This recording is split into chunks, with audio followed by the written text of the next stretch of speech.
ಎಲ್ರಿಗೂ ನಮಸ್ಕಾರ. ಎಲ್ಲರೂ ಚೆನ್ನಾಗಿದ್ದೀರ ಅಂತ ಅಂದ್ಕೊಳ್ತೇನೆ. ಈ ತಮ್ನೆಲ್ ನಿಮ್ಗೆಲ್ರಿಗೂ ಅರ್ಥ ಆಗಿರ್ಬೋದು. ಈ ಲೀಸ್ಟ್ನಲ್ಲಿ ಹೆಸರು ಇದ್ದರೆ ಈ ಹೆಸರು ಇರ್ತಕ್ಕಂಥವರ ರೇಷನ್ ಕಾರ್ಡು ರದ್ದು ಆಗ್ತದೆ ಅಂತೇಳಿ. ಓಕೆ, ಇದು ನಾನು ಹೇಳಿರ್ತಕ್ಕಂಥ ಮಾತಲ್ಲ. ಇದು ನೀವೆಲ್ಲರೂ ಈ ವಿಡಿಯೋದಲ್ಲಿ ಕೊನೆಯವರೆಗೂ ಈ ವಿಡಿಯೋದಲ್ಲಿ ಸಂಪೂರ್ಣವಾಗಿ ಮಾಹಿತಿಯನ್ನು ಹೇಳ್ತೇನೆ. ಆ ಲೀಸ್ಟನ್ನು ಎಲ್ಲಿ ನೋಡೋದು, ಹೇಗೆ ನಾವು ಆ ಲೀಸ್ಟ್ ಮಾಡಿದ್ದಾರೆ ಗೌರ್ಮೆಂಟ್ನವರು ಅಂತೇಳಿ, ರೇಷನ್ ಕಾರ್ಡ್ ಲೀಸ್ಟ್ ಸಹಿತ ನೀವು ಸಂಪೂರ್ಣವಾಗಿ ಮಾಹಿತಿಯನ್ನು ತಿಳ್ಕೊಳ್ಬೇಕಂತೇಳಿದ್ರೆ ಈ ವಿಡಿಯೋವನ್ನು ಕಂಪ್ಲೀಟಾಗಿ ನೋಡಿ. ಹಾಗೆ ಈ ವಿಡಿಯೋ ಕೆಳಗಡೆ ಡಿಸ್ಕ್ರಿಪ್ಷನ್ ಬಾಕ್ಸ್ನಲ್ಲಿ ನಾನು ಲಿಂಕನ್ನು ಕೊಟ್ಟಿರ್ತೇನೆ. ಆ ಲಿಂಕ್ ಮೂಲಕ ನೀವು ಸಂಪೂರ್ಣವಾದ ಮಾಹಿತಿಯನ್ನು ತಿಳ್ಕೊಳ್ಬಹುದು. ರೇಷನ್ ಕಾರ್ಡು ಈ ಲೀಸ್ಟ್ನಲ್ಲಿ ಹೆಸರು ಇದ್ದವರ ರೇಷನ್ ಕಾರ್ಡ್ ರದ್ದು ಆಗ್ತದೆ ಅಂತೇಳಿ ಹೇಳಿದ್ದಾರೆ. ಯಾರು ಹೇಳಿದ್ದಾರೆ ಅಂತೇಳಿದರೆ, ರೇಷನ್ ಕಾರ್ಡ್ ರದ್ದು ಅಂಥೇಳಿ ಮಾನ್ಯ ಸಚಿವರು ಆಗಿರ್ತಕ್ಕಂಥ KH ಮುನಿಯಪ್ಪರವರು ಒಂದು ಘೋಷಣೆಯನ್ನು ಮಾಡಿದ್ದಾರೆ. ಕರ್ನಾಟಕ ರಾಜ್ಯದ ಆಹಾರ ಮತ್ತು ನಾಗರಿಕ ಸರಬರಾಜು ಇಲಾಖೆ ಹೊಸ ತೀರ್ಮಾನವನ್ನು ಕೈಗೊಂಡಿದೆ. BPL below poverty line ration card ಹೊಂದಿರುವ, ಅಂದರೆ BPL ರೇಷನ್ ಕಾರ್ಡ್ ಹೊಂದಿರುವ ಅನರ್ಹ ಫಲಾನುಭವಿಗಳ ಪಟ್ಟಿಯನ್ನು ಮಾಡಿದೆ. ಆ ಅನರ್ಹ ಫಲಾನುಭವಿಗಳನ್ನು ರೇಷನ್ ಕಾರ್ಡ್ಗಳನ್ನು ರದ್ದುಗೊಳಿಸಿ APL card above poverty line ಕಾರ್ಡ್ಗಳಿಗೆ ಪರಿವರ್ತಿಸಲಾಗುವುದು ಅಂತೇಳಿ ಹೇಳಿದ್ದಾರೆ. ಅಂದರೆ ನೀವು ಯಾರಾದರೂ BPL ಕಾರ್ಡ್ ಇದ್ದರೆ ಆ BPL ಕಾರ್ಡಿಂದ APL ಕಾರ್ಡ್ಗೆ ಮಾಡ್ತಾರೆ ಅಂತೇಳಿ ಹೇಳಿದ್ದಾರೆ. ಅದು ಯಾಕೆ ಮಾಡ್ತಿದ್ದಾರೆ ಅಂಥೇಳಿ ಈ ಮಹತ್ವ ನಿರ್ಧಾರವನ್ನು ಮಾನ್ಯ ಸಚಿವರಾಗಿರ್ತಕ್ಕಂಥ KH ಮುನಿಯಪ್ಪರವರು ಶಿವಮೊಗ್ಗದಲ್ಲಿ ಸುದ್ದಿಗಾರರೊಂದಿಗೆ ಮಾತನಾಡುವ ವೇಳೆ ಬಹಿರಂಗಪಡಿಸಿದ್ದಾರೆ. ಈ ಹೊಸ ಕ್ರಮದ ಉದ್ದೇಶ ಏನಪ್ಪ ಅಂದರೆ, ನಿಜವಾಗಿಯೂ ಬಡತನ ರೇಖೆಯ ಅಡಿ ಬರುವ ಕುಟುಂಬಗಳೇ ಸರ್ಕಾರದ ಆಹಾರ ಭದ್ರತಾ ಸೌಲಭ್ಯವನ್ನು ಪಡೆಯುವಂತೆ ಮಾಡುವುದು. ಅಂದರೆ ಬಡತನ ರೇಖೆಗಿಂತ ಕೆಳಗಡೆ ಇರುವ ಕುಟುಂಬಗಳೇ ಈ ಒಂದು ಸರ್ಕಾರ ಸೌಲಭ್ಯವನ್ನು ಪಡೆಯುವಂತೆ ಮಾಡುವುದು ಇವರ ಉದ್ದೇಶ. ಏಕೆ ಈ ಸರ್ಕಾರದ ಕ್ರಮ ಕೈಗೊಂಡಿದೆ ಅಂದರೆ, ಇತ್ತೀಚಿನ ವರ್ಷಗಳಲ್ಲಿ ಅನೇಕ ಆರ್ಥಿಕವಾಗಿ ಶಕ್ತಿಯುತವಾದ ಕುಟುಂಬಗಳು ತಪ್ಪು ಮಾಹಿತಿಯನ್ನು ನೀಡಿ, ಅಂದರೆ ಶ್ರೀಮಂತರು ತಪ್ಪು ಮಾಹಿತಿಯನ್ನು ನೀಡಿ BPL ಕಾರ್ಡನ್ನು ಪಡೆದು ಸಬ್ಸಿಡಿ ಆಹಾರ ವಸ್ತುಗಳನ್ನು ಪಡೆದುಕೊಳ್ಳುತ್ತಿರುವುದು. ಇದರಿಂದ ನಿಜವಾದ ಕಡು ಬಡವರಿಗೆ ಬಡ ಕುಟುಂಬಗಳಿಗೆ ಆಹಾರ ಭದ್ರತಾ ಹಕ್ಕು ಪಡೆಯಲು ತುಂಬ ಸಮಸ್ಯೆಯಾಗ್ತಾ ಇದೆ ಅಂಥೇಳಿ ಹೇಳ್ತಾ ಇದ್ದಾರೆ. ಅಂದರೆ ಶ್ರೀಮಂತರೇ ಇಂಥ ಒಂದು ಸೌಲಭ್ಯಗಳನ್ನು ಪಡೆದರೆ ಬಡವರಿಗೆ ಈ ಸರಿಯಾದ ಸೌಲಭ್ಯ ನೀಡಲಿಕ್ಕೆ ಆಗ್ತಾ ಇಲ್ಲ ಅಂತೇಳಿ ಹೇಳ್ತಾ ಇದ್ದಾರೆ. ಅದನ್ನು ತಡೆಯುವ ಉದ್ದೇಶದಿಂದ ಕೇಂದ್ರ ಸರ್ಕಾರದ ರಾಷ್ಟ್ರೀಯ ಆಹಾರ ಭದ್ರತಾ ಕಾಯ್ದೆ NFSA ಮಾರ್ಗಸೂಚಿಗಳ ಪ್ರಕಾರ ರಾಜ್ಯ ಸರ್ಕಾರಗಳು ತಮ್ಮ BPL ಪಟ್ಟಿ ಪರಿಶೀಲನೆ ನಡೆಸಿದೆ. ತಮ್ಮ BPL ಕಾರ್ಡ್ ರೇಷನ್ ಕಾರ್ಡ್ಗಳನ್ನು ಪರಿಶೀಲನೆ ನಡೆಸಿ ಯಾವುದು ಅನರ್ಹವಾಗಿದೆ, ಯಾವುದು ಶ್ರೀಮಂತರು ಇದ್ದಾರೆ ಅಂಥ ಕಾರ್ಡುಗಳನ್ನು ರದ್ದುಪಡಿಸಬೇಕೆಂದು ಸೂಚನೆಯನ್ನು ನೀಡಿತ್ತು. ಕೇಂದ್ರ ಸರ್ಕಾರ ನಿಯಮಾವಳಿ ಪ್ರಕಾರ NFSA ಕಾಯ್ದೆಯಡಿ BPL ಕಾರ್ಡ್ ನೀಡುವ ಅರ್ಹತೆ ಕುಟುಂಬದ ವಾರ್ಷಿಕ ಆದಾಯದ ಆಸ್ತಿ ಮತ್ತು ಜೀವನದ ಮಟ್ಟದ ಆಧಾರದ ಮೇಲೆ ನಿಗದಿಪಡಿಸಲಾಗ್ತದೆ. ಓಕೆ, BPL ಕಾರ್ಡ್ ಯಾರಿಗೆ ಅಂದರೆ ಕುಟುಂಬದ ವಾರ್ಷಿಕ ಆದಾಯ, ಆಸ್ತಿ ಮತ್ತು ಜೀವನ ಮಟ್ಟದ ಆಧಾರದ ಮೇಲೆ ನಿಗದಿಪಡಿಸಲಾಗಿದೆ. ಆದರೆ ಕೆಲವು ಕುಟುಂಬಗಳು ತಪ್ಪು ವಿವರ ನೀಡಿ ಈ ಸೌಲಭ್ಯ ಪಡೆದಿದ್ದರಿಂದ ಈಗ ಕೇಂದ್ರವು ಹೊಸ ನಿಯಮಾವಳಿಗಳನ್ನು ತೆಗೆದುಕೊಂಡು ಬಂದಿದೆ. ಅದೇನು ನಿಯಮಾವಳಿಗಳೆಂಬುದು ನಿಮ್ಮೆಲ್ಲರಿಗೂ ಗೊತ್ತಿರ್ತಕ್ಕಂಥದ್ದು. ಅನರ್ಹತೆಯ ಪ್ರಮುಖ ಮಾನದಂಡಗಳು ಯಾವುವು ಎಂಬುದು ನಾನು ಹೇಳ್ತೇನೆ. ಯಾರು BPL ಕಾರ್ಡ್ಗಳನ್ನು ರದ್ದು ಮಾಡ್ತಾರೆ, ಯಾಕೆ ರದ್ದು ಮಾಡ್ತಾರೆ, ಎಂಥವರ BPL ಕಾರ್ಡ್ಗಳನ್ನು ರದ್ದು ಮಾಡ್ತಾರೆ ಅನ್ನೋದಾದರೆ, ಸ್ವಂತ ಕಾರು, 4 ಚಕ್ರ ವಾಹನ ಹೊಂದಿರುವವರು, ಅಂದರೆ ಸ್ವಂತ ಕಾರು ಇರ್ತಕ್ಕಂಥವ್ರು, ಇಲ್ಲ 4 ಚಕ್ರ ವಾಹನ, ಲಾರಿ ಆಗಲಿ ದೊಡ್ಡದಾಗಲಿ ಏನಾದರೂ ಅಂಥವು ಇದ್ದರೆ ಅಂಥವರ BPL ಕಾರ್ಡು ರದ್ದು ಮಾಡ್ತಾರೆ. ಅಂಥವರ BPL ಕಾರ್ಡು ಅನರ್ಹ ಮಾಡ್ತಾರೆ. ಆದಾಯ ತೆರಿಗೆ ಪಾವತಿದಾರರು, ಯಾರಾದರೂ ಇನ್ಕಮ್ ಟ್ಯಾಕ್ಸ್ ಕಟ್ತಕ್ಕಂಥವ್ರು, ITR ಫೈಲ್ ಮಾಡಿರ್ತಕ್ಕಂಥವ್ರು, ಅಂಥವರ ಒಂದು ರೇಷನ್ ಕಾರ್ಡು ರದ್ದಾಗ್ತದೆ. ಓಕೆ, ಅದು BPLಯಿಂದ APLಗೆ ಕನ್ವರ್ಟ್ ಆಗ್ತದೆ. ಮತ್ತಿನ್ನೊಂದು ಸರ್ಕಾರಿ ನೌಕರರು ಗ್ರೂಪ್ A ಮತ್ತು ಗ್ರೂಪ್ B ಸರ್ಕಾರಿ ನೌಕರರು ಇಂಥವರು BPL ಕಾರ್ಡ್ ಹೊಂದಿದ್ದರೆ ನೇರವಾಗಿ APLಗೆ ವರ್ಗಾವಣೆ ಆಗ್ತದೆ, APL ಆಗ್ತದೆ ಆ ಕಾರ್ಡು. ಓಕೆ. ವಾಣಿಜ್ಯ ಆಸ್ತಿ ಅಥವಾ ವ್ಯವಹಾರ ಹೊಂದಿರುವವರು, ಕಮರ್ಷಿಯಲ್ ಆಸ್ತಿ ಅಥವಾ ವ್ಯವಹಾರ, ಇಂಥ ಕಮರ್ಷಿಯಲ್ಲು ವ್ಯವಹಾರ ಮಾಡ್ತಕ್ಕಂಥವ್ರು ಇದ್ದರೆ BPL ಕಾರ್ಡ್ ರೇಷನ್ ಕಾರ್ಡ್ ತೆಗೆದುಕೊಳ್ಳೋಕ್ಕೆ ಅನರ್ಹರು ಇವರು. ಓಕೆ.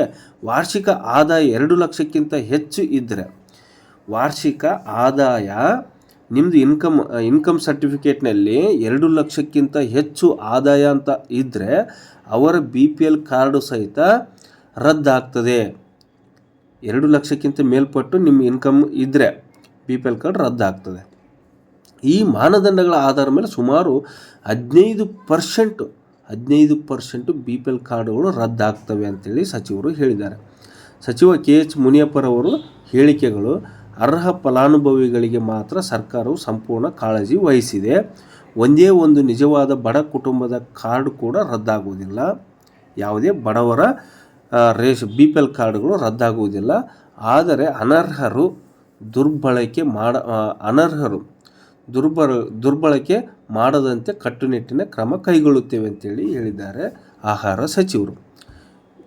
ಅವರು ಇದೇ ವೇಳೆ ಆಧಾರ್ ಲಿಂಕ್, ಬ್ಯಾಂಕ್ ಖಾತೆ ವಿವರ, ವಾಹನ ನೋಂದಣಿ ಮತ್ತು ಆದಾಯ ದಾಖಲೆಗಳನ್ನು ಪರಿಶೀಲನೆ ಮಾಡುವುದರ ಮೂಲಕ ಈ ಒಂದು ರೇಷನ್ ಕಾರ್ಡನ್ನು ರದ್ದು ಮಾಡ್ತೇವೆ, ಪಾರದರ್ಶಕವಾಗಿರುತ್ತದೆ ಅಂತ ಹೇಳ್ತಾರೆ. ನೋಡಿ ಎಲ್ಲೆಲ್ಲಿ ಲಿಂಕ್ ಮಾಡ್ತಾರೆ ನಿಮ್ಮ ರೇಷನ್ ಕಾರ್ಡಿಗೆ. ಆಧಾರ್ ಕಾರ್ಡ್ ಲಿಂಕ್ ಮಾಡ್ತಾರೆ, ಬ್ಯಾಂಕ್ ಖಾತೆ ಲಿಂಕ್ ಮಾಡ್ತಾರೆ, ಮತ್ತು ನಿಮ್ಮದು ಅಲ್ಲಿ ಗಾಡಿ, ಕಾರು ಮತ್ತು ದೊಡ್ಡ ದೊಡ್ಡ ಲಾರಿಗಳು ಏನಾದರೂ ರಿಜಿಸ್ಟ್ರೇಷನ್ ಮಾಡೋ ಸಮಯದಲ್ಲಿ ಅಂಥದಕ್ಕೆ ಲಿಂಕ್ ಮಾಡ್ತಾರೆ. ಮತ್ತು ಆದಾಯ ಇನ್ಕಮ್ ಟ್ಯಾಕ್ಸ್ ಫೈಲ್ ಮಾಡೋ ಟೈಮ್ ITR ಏನಾದರೂ ಫೈಲ್ ಮಾಡೋ ಟೈಮ್ ಅದಕ್ಕೂ ಲಿಂಕ್ ಮಾಡ್ತಾರೆ. ಇಂಥದ್ರ ಮೂಲಕ ನಿಮ್ಮದು BPL ರೇಷನ್ ಕಾರ್ಡ್ ರದ್ದಾಗ್ತದೆ. ಅರ್ಹ ಫಲಾನುಭವಿಗಳಿಗೆ ಸರ್ಕಾರದ ಭರವಸೆಯನ್ನು ಕೊಟ್ಟಿದೆ. ನಿಜವಾದ ಬಡ ಕುಟುಂಬಗಳಿಗೆ ಯಾವುದೇ ತೊಂದರೆ ಆಗದಂತೆ ಸರ್ಕಾರ ಕ್ರಮ ಕೈಗೊಳ್ಳುತ್ತದೆ. ಡೇಟಾಬೇಸ್ ಆಧಾರಿತ ಪರಿಶೀಲನೆ, ಸ್ವಯಂಚಾಲಿತ ಅಂದರೆ ಆಟೋಮೆಟಿಕ್ಕಾಗಿ ಇದು ರದ್ದಾಗ್ತದೆ. ಸ್ವಯಂಚಾಲಿತವಾಗಿ ಯಾರ್ಯಾರು ಈ ಥರ ಕಾರ್ ಇದೆ, ಕಾರ್ ರಿಜಿಸ್ಟ್ರೇಷನ್ನು ಇಲ್ಲ ಆಧಾರ್ ಕಾರ್ಡು, IT ಮತ್ತು ಇನ್ಕಮ್ ಟ್ಯಾಕ್ಸು, ಕಮರ್ಷಿಯಲು ಈ ಥರ ದೊಡ್ಡ ದೊಡ್ಡ ಶ್ರೀಮಂತರಾಗಿದ್ದರೆ ಆಟೋಮೆಟಿಕ್ಕಾಗಿ ಗೌರ್ಮೆಂಟ್ ಎಂಪ್ಲಾಯಿಗಳಿಗೆ ಆಟೋಮೆಟಿಕ್ಕಾಗಿ ಇದು BPLಯಿಂದ APLಗೆ ಕನ್ವರ್ಟ್ ಆಗ್ತದೆ. ಪಡಿತರ ವಿತರಣೆ ನಿರಂತರವಾಗಿ ನಡೀತಿದೆ. ಬಡವರಿಗೆ ಆಹಾರ ಕಿಟ್ಗಳು, ಎಣ್ಣೆ, ಬೇಳೆ, ಅಕ್ಕಿ ವಿತರಣೆ ನಿಮಗೆ ಕಂಟಿನ್ಯೂ ಆಗಿ ನಡೀತಿದೆ. ಪಡಿತರ ವಿತರಣೆಯ ಪ್ರಕ್ರಿಯೆಯಲ್ಲಿ ಬದಲಾವಣೆಗಳು ಏನು ಇರೋದಿಲ್ಲ. ಹೊಸ ವ್ಯವಸ್ಥೆಯಡಿ ಪಡಿತರ ವಿತರಣೆ ಹೆಚ್ಚು ಪಾರದರ್ಶಕವಾಗಿರ್ತದೆ. ಅಂದರೆ ಹೊಸ ಬದಲಾವಣೆ ಮಾಡೋದ್ರಿಂದ ಪ್ರತಿ ತಿಂಗಳು 10ನೇ ತಾರೀಕಿನಿಂದ ವಿತರಣೆ ಪ್ರಾರಂಭವಾಗ್ತದೆ. ಪ್ರತಿ ತಿಂಗಳು 10ನೇ ತಾರೀಕಿನಿಂದನೇ ನಿಮಗೆ ರೇಷನ್ ಆಗ್ತಕ್ಕಂಥದ್ದು ಪ್ರಾರಂಭವಾಗ್ತದೆ. ಬಯೋಮೆಟ್ರಿಕ್ ಗುರುತಿನ ಮೂಲಕ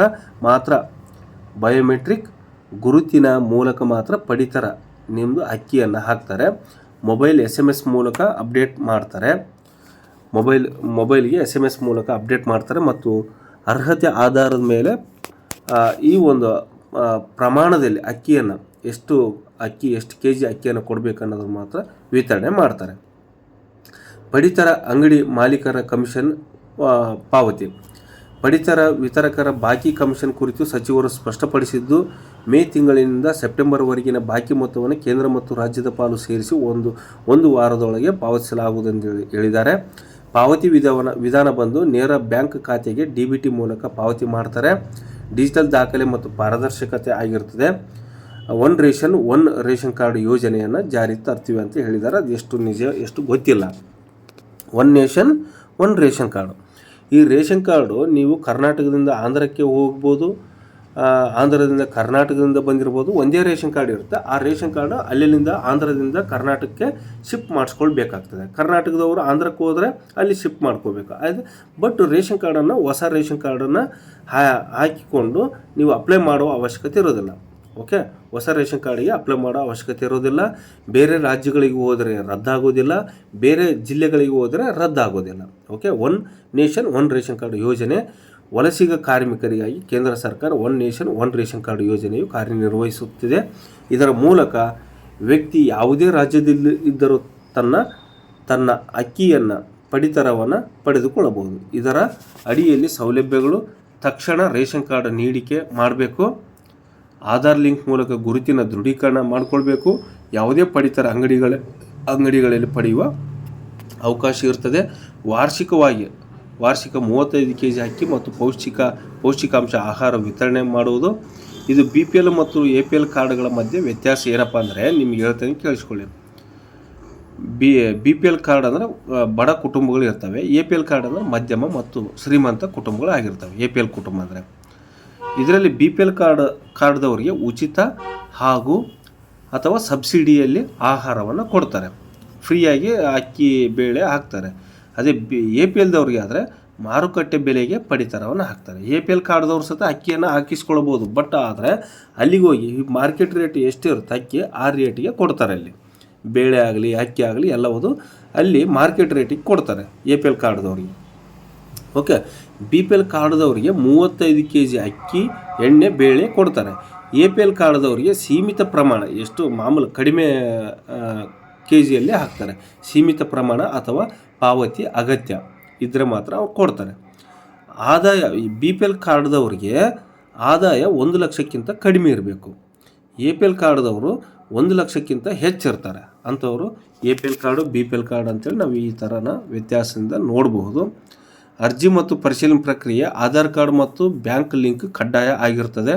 ಈ ರೇಷನ್ ಕಾರ್ಡ್ಗಳಿಗೆ ನೋಡಿ, ಅರ್ಜಿಗಳನ್ನು ಆಧಾರ್ ಕಾರ್ಡ್ ಮತ್ತು ಬ್ಯಾಂಕ್ ಲಿಂಕ್ ಕಡ್ಡಾಯ ಆಗಿರ್ತದೆ. ಆನ್ಲೈನ್ ಪರಿಶೀಲನೆ ಮಾಡಿಕೊಳ್ಬಹುದು. ನಿಮಗೆ ಆನ್ಲೈನ್ ನೀವೇನಾದರೂ ನಿಮ್ಮ ರೇಷನ್ ಕಾರ್ಡು ಇಲ್ಲ ಹೇಗೆ ಯಾವ ಹಂತದಲ್ಲಿದೆ ಅಂತೇಳಿ ನಾನು ಒಂದು ವೆಬ್ಸೈಟ್ ಲಿಂಕನ್ನು ಕೊಟ್ಟಿರ್ತೇನೆ. ಆ ವೆಬ್ಸೈಟ್ ಲಿಂಕ್ನಲ್ಲಿ ನೀವು ಚೆಕ್ ಮಾಡ್ಕೊಳ್ಬೋದು.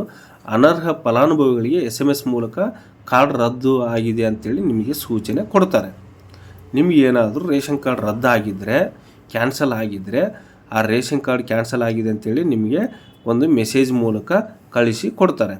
ಸ್ವಯಂ ಚಾಲಿತವಾಗಿ APL ಕಾರ್ಡಿಗೆ ಆಗ್ತದೆ. ಅದು BPL ಕಾರ್ಡ್ ಇದ್ದಿದ್ದು APL ಕಾರ್ಡ್ ಆಗ್ತದೆ.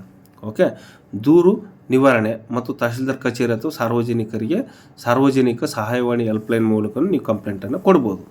ತಹಶೀಲ್ದಾರ್ ಕಚೇರಿಗೆ ಹೋಗಿ ಇಲ್ಲ ಫುಡ್ ಡಿಪಾರ್ಟ್ಮೆಂಟ್ಗೆ ಹೋಗಿ ಸಾರ್ವಜನಿಕರ ಸಹಾಯವಾಣಿ ಸತ್ತಿದೆ ಆ ನಂಬರಿಗೆ ಸಹಿತ ನೀವು ಕಂಪ್ಲೇಂಟನ್ನು ಕೊಡ್ಬೋದು. ಏನಾದರೂ ನನ್ನ BPLನಿಂದ APL ಕಾರ್ಡ್ ಆಗಿದೆ, ನನ್ನ ರೇಷನ್ ಕಾರ್ಡು ದಯವಿಟ್ಟು ಪರಿಶೀಲನೆ ಮಾಡಿ, ನಾವು ಕಡು ಬಡವರು ಇದ್ದೀವಿ ಅಂಥೇಳಿ ಹೇಳ್ಕೊಳ್ಳೋಕ್ಕೂ ಒಂದು ಹೆಲ್ಪ್ಲೈನ್ ಸಹಿತ ಇದೆ.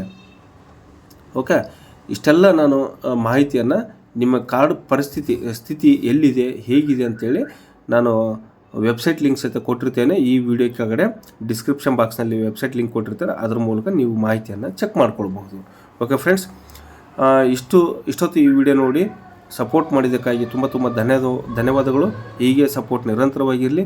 ಯಾರು ಈ ವಿಡಿಯೋವನ್ನು ಹೊಸದಾಗಿ ನೋಡ್ತಾ ಇದ್ದಾರೆ ದಯವಿಟ್ಟು ಸಬ್ಸ್ಕ್ರೈಬ್ ಮಾಡ್ಕೊಳ್ಳಿ.